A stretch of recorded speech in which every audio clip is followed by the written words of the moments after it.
अभी के वीडियो में हम लोग क्या करेंगे, angle related problems to the circles solve करेंगे। ठीक है, ये जो सर्कल के मैंने एंगल्स बताए थे जो पिछले वीडियो में, उसे एक बार फिर से रिव्यू कर लेना, देख लेना कि कौन कौन से एंगल्स मैंने इंपॉर्टेंट वाले बताए हुए, ताकि अगले वाले क्वेश्चंस में तुम्हें उसकी मदद मिले। ठीक है, हेल्प हो जाएगी उससे।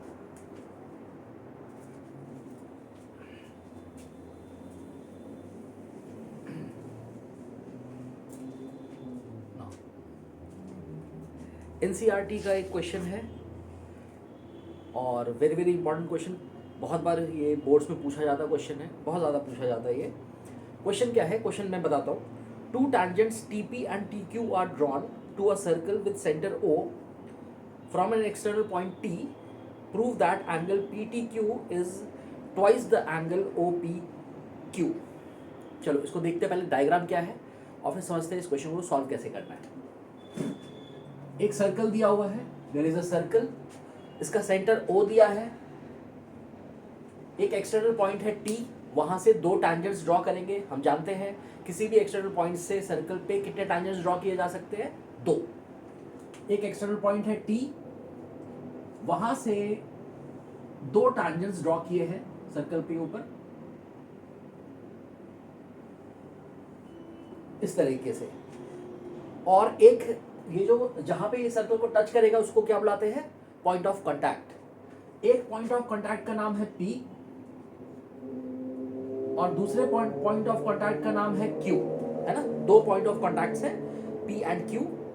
बोला है एंगल PTQ, एंगल PTQ कौन सा एंगल है, PTQ ये वाला angle, they are talking about this angle. Let us suppose इसकी वैल्यू अल्फा है, ठीक है। लेट अस सपोज इसकी वैल्यू मुझे नहीं पता, लेट अस सपोज इसकी वैल्यू अल्फा है, ठीक है।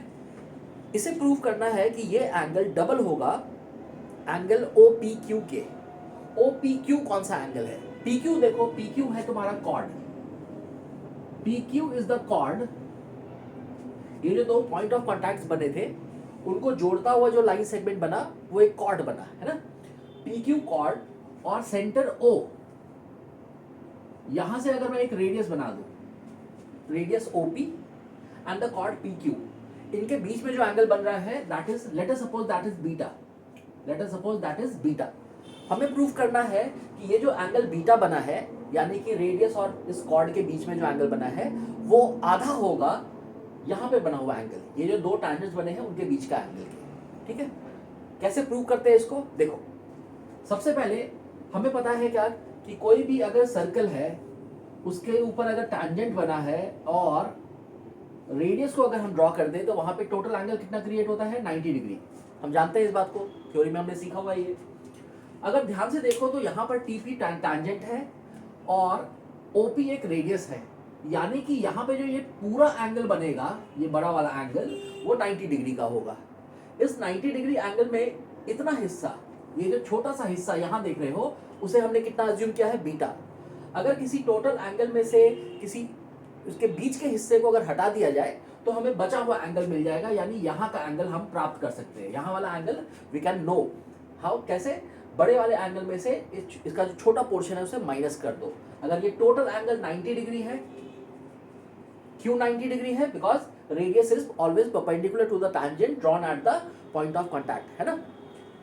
तो अगर मैं 90 में से इस बीटा को माइनस कर दूं तो ये एंगल इस ट्राइंगल के अंदर, यहाँ पे एक ट्राइंगल बन रहा है TPQ, इस ट्राइंगल के अंदर यहाँ का एंगल कितना हो जाएगा, 90 माइनस बीटा हो जाएगा, है या ना। और ध्यान से देखो, हमें एक और चीज पता है क्या कि किसी भी सर्कल में अगर एक्सटर्नल पॉइंट से दो टैंजेंट बनते हैं तो उन दोनों टैंजेंट्स की लेंथ क्या होती है, इक्वल होती है। तुम्हें बताया था एक्चुअली में टैंजेंट क्या होता है, लाइन होता है। लाइन की तो कोई लेंथ होती नहीं क्योंकि वो इनडेफिनिट है, लेकिन टैंजेंट की लेंथ हम कैसे डिफाइन करते हैं, एक्सटर्नल पॉइंट से पॉइंट ऑफ कांटेक्ट का जो डिस्टेंस होता है, वो जो ये जो डिस्टेंस होता है उसी को हम लोग क्या बुलाते हैं, लेंथ ऑफ द टैंजेंट, है ना। तो अगर हम यहाँ पे देखें कि एक यहाँ से टैंजेंट बना हुआ है TP और TQ, तो हम लोगों ने एक थ्योरम में पढ़ा हुआ है कि length of the tangents drawn to the circles both are equal, है ना। ये हम लोगों ने फर्स्ट थ्योरम, जो सॉरी इस चैप्टर का जो सेकंड थ्योरम है वो यही वाला थ्योरम है, ये दोनों लेंथ इक्वल होगा। इसका मतलब यहाँ जो ट्राइंगल बना है TPQ, उसमें TP की लेंथ और टी क्यू की लेंथ बराबर होगी अकॉर्डिंग टू द थ्योरम। और यहाँ पे ट्राइंगल जो बन रहा है वो कैसा ट्राइंगल बन गया, एक आइसोसेलेस ट्राइंगल बन गया। और आइसोसेलेस ट्राइंगल में हम जानते हैं क्या कि किसी भी दो इक्वल साइड्स के जो ऑपोजिट एंगल्स होते हैं वो भी क्या होते हैं, बराबर होते हैं। इसलिए अगर यहाँ का एंगल मैंने 90 माइनस बीटा लिखा है, क्यों लिखा है, बिकॉज मैंने इस टोटल एंगल में से बीटा एंगल को सब्ट्रैक्ट करके बचा हुआ एंगल लिखा है यहाँ पर। तो क्योंकि ये एक आइसोसेलेस ट्राइंगल है, उसीलिए यहाँ का एंगल 90 माइनस बीटा होने के कारण यहाँ भी एंगल कितना हो जाएगा, 90 माइनस बीटा हो जाएगा। और इस ट्राइंगल में देखो तीनों किसी जो तीन एंगल्स है, एक 90 माइनस बीटा है, एक 90 माइनस बीटा है और एक क्या है, अल्फा है। और किसी भी ट्राइंगल के तीनों एंगल का सम कितना होता है, 180 डिग्री, 180 डिग्री। अगर हम इक्वेशन लिखे by using the angle sum property of triangle, we write alpha plus 90 minus beta plus 90 minus beta, तो वो किसके बराबर होना चाहिए, वो 180 डिग्री के बराबर होना चाहिए bye using the angle sum property of triangle. अब इसे सॉल्व करते हैं, देखते हैं अल्फा और बीटा में क्या रिलेशन मिलता है। अगले स्टेप में हम लिखेंगे अल्फा प्लस 90 प्लस 90 कितना हो जाएगा, 180 माइनस बीटा, और माइनस बीटा कितना हो जाएगा, -2 बीटा, और वो सम कितने के बराबर है, 180 के बराबर। इस 180 और 2 बीटा को उधर ट्रांसपोज कर दो, यहां पे अल्फा बच गया, 180 पॉजिटिव है, उधर जाके क्या हो जाएगा, नेगेटिव, दैट इज 180 पहले से लिखा हुआ है, ये 180 उधर आके -180 हो गया, ये -2 बीटा उधर जाके ट्रांसपोज होके क्या हो गया, +2 बीटा हो गया, प्लस 180 -180 कैंसिल होके 0 हो गया, और अल्फा और बीटा में रिलेशन मिल गया, alpha is twice of beta, यानी कि angle between the two tangents कितने के बराबर होगा, double of the angle between the radius and the chord joining the two points of contact. ये एक बहुत ही इंपॉर्टेंट क्वेश्चन है जो बोर्ड्स में पूछा जाता है हर साल, मतलब हर 2-3 साल में, हर 2-3 साल में ये एक ना एक बार पूछा जाता है। और ये एनसीईआरटी के सॉल्व एग्जाम्पल में भी दिया हुआ है। होपफुली ये समझ में आ गया होगा, है ना। और हाँ, अगर समझ में अच्छे आ गया है समझ में, तो सब्सक्राइब और लाइक ज़रूर कर देना वीडियो को। ओके, नेक्स्ट क्वेश्चन करते हैं।